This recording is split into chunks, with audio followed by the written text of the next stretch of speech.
Hi, this is Pat Dunn, and welcome to this segment on Minding Your Diabetes. We tend to think of diabetes and its risk factors in a hierarchical manner. Diabetes is caused by high cholesterol, high blood pressure, obesity, genetics, and so forth. High cholesterol, high blood pressure, and obesity are caused by poor nutrition and lack of exercise.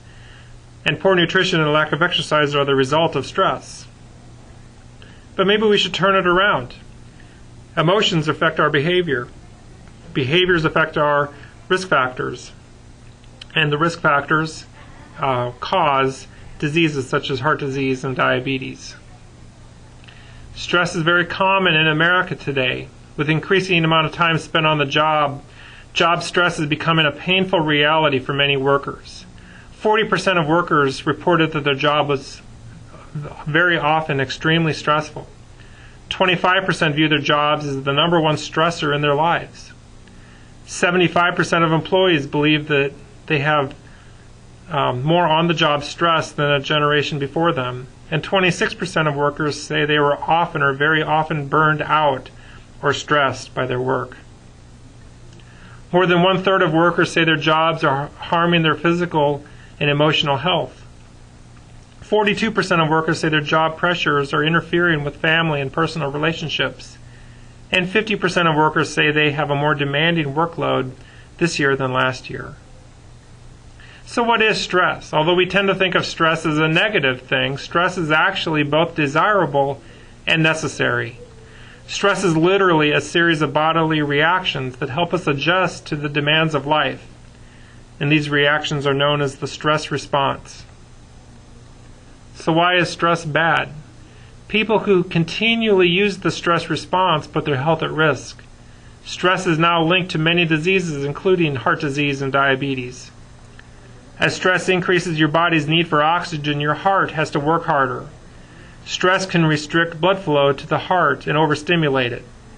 Increased fats in the bloodstream increase the risk for plaque formation or a blockage. And blood clotting quickens and puts your arteries in your heart at risk. So negative emotions such as anger, anxiety, and depression can cause negative health habits such as smoking, overeating, and even alcohol and drug abuse. And these habits can cause things such as high blood pressure, diabetes, and heart disease. The stress response helps your body to protect your body from potential harm. So the stress response includes slowing down your digestion, your breathing speeds up, your heart rate speeds up, your blood pressure increases, your muscles get tense, you have more perspiration, your blood clots faster, and fats and sugar enter the bloodstream. The stress response was designed to keep us safe from occasional danger.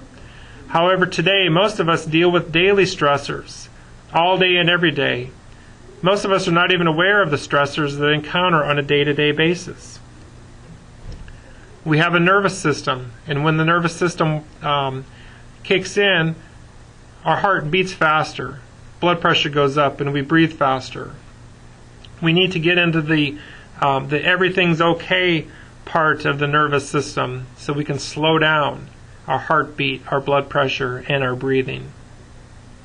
So what are stressors? Well, these stressors include combat, walking through a dark alley, being attacked by a mugger or a large carnivorous animal.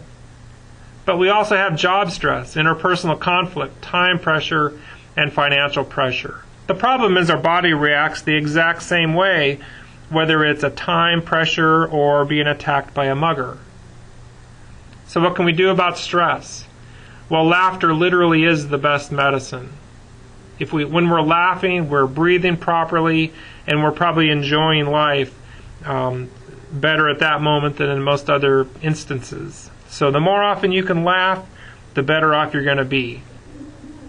Another thing is to work on intimate relationships, manage time, be more assertive, and get plenty of rest and relaxation. One problem we have is what's called hostility. Hostility includes cynical thoughts, angry feelings, or aggressive actions. You should ask yourself, is this matter worth my continued attention? Am I justified in feeling this way? And do I have an effective response? If it's no to any of those questions, you really need to focus on relaxation, getting this problem out of your mind. If it's yes to all of these 3 questions, you need to be more assertive and try to correct whatever the problem is in the first place. Relaxation exercises include deep breathing exercises, progressive relaxation, body scanning, and meditation. Good breathing saturates the blood with oxygen.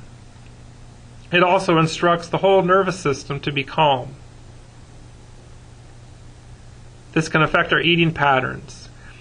The desirable way is to eat in a rational manner, but many of us eat with irrational patterns. Rational includes being mindful, being in control, and having choice. Irrational is out of your mind, out of control, and no choice. Be in the moment when you're eating. We have negative nutrition cycles. An event, a stressful event, can cause emotional triggers, such as anxiety. These emotional triggers cause us to eat for comfort. That extra eating causes us to gain weight. That produces negative self-talk. So then we go on a diet and resolve to do better. And typically this cycle starts over and over again throughout our lives. So what can we do to be more mindful of our diabetes? One thing is to get plenty of rest and relaxation. Learn to enjoy life. Do the things that you enjoy doing. Learn how to relax.